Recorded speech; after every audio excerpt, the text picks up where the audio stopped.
اعوذ باللہ من الشیطان الرجیم بسم اللہ الرحمن الرحیم لا حول ولا قوۃ الا باللہ توکلت علی الحی الذی لا یموت والحمد للہ الذی لم یتخذ ولدا ولم یکن له شریک فی الملک ولم یکن له ولی من الذل وکبرہ تکبیرا۔ عزیز طلباء و طالبات، السلام علیکم۔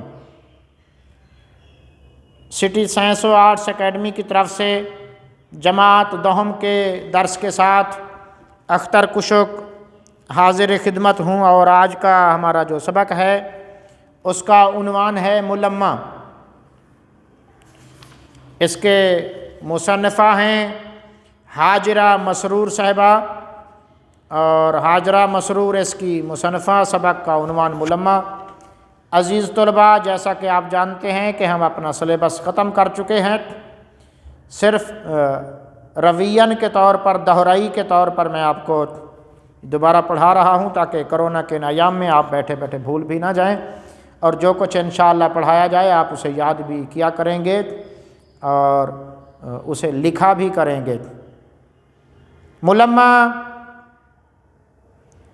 توجہ کریں گے بیٹا جی، صفحہ نمبر 60 ہے میرے پاس، اور پہلے پیراگراف سے میں متن کو شروع کر رہا ہوں پڑھنا۔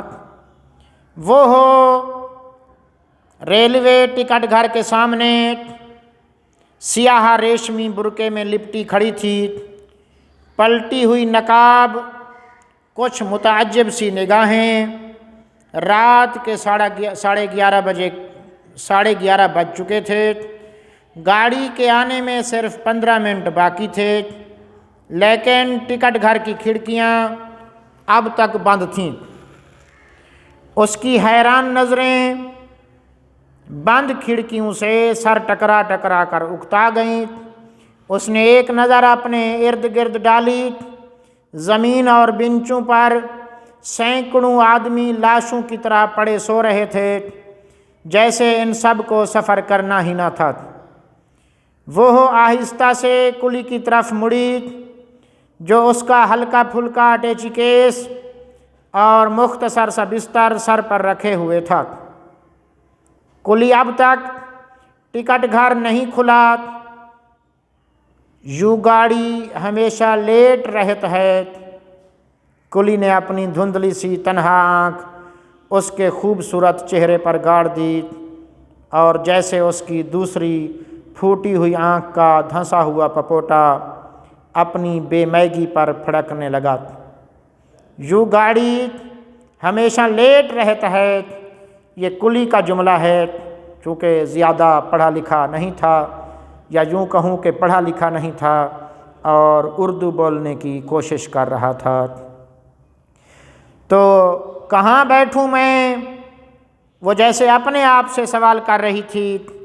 اس نے ایک بار پھر قریب پڑے ہوئے غریب انسانوں پر اپنی نظریں بکھیر دیں۔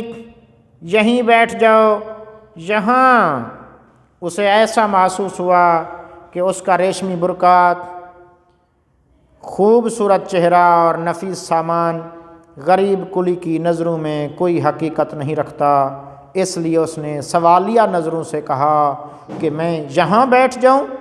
یہ سوچ کر اس کا دل بیٹھنے لگا، اور وہ خاموشی سے نیم تاریک سی کالی کلوٹی سڑک کی طرف دیکھنے لگی، جس پر اکا دکا چرخ چوں کرتے ہوئے یکے کی میلی چمنیوں والی بتیوں سے ایک کثیف سی روشنی نکل کر سڑک پر رینگ رہی تھی۔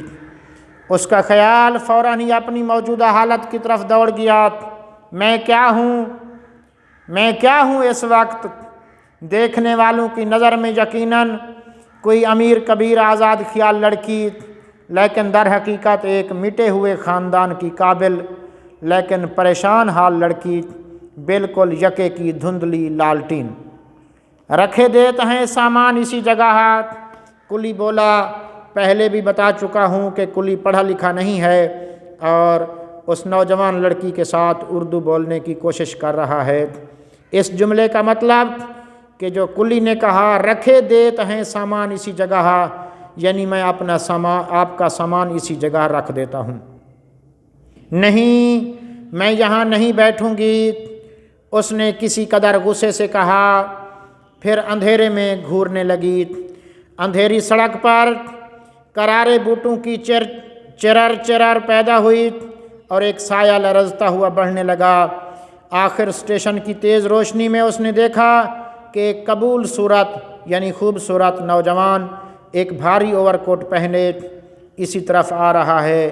لڑکی سمجھی شاید ٹکٹ لینے آ رہے ہیں حضرت۔ وہ بے ساختہ مسکرا دی۔ نوجوان ٹائی کی گرہ کستا، اس پر ایک چبھتی ہوئی نظر ڈالتا ٹکٹ گھر کے پیچھے نکل گیا۔ آج کا درس اتنا کافی ہے عزیز طلباء، آپ اسے یاد کریں گے اور لکھیں گے۔ السلام علیکم ورحمۃ اللہ وبرکاتہ۔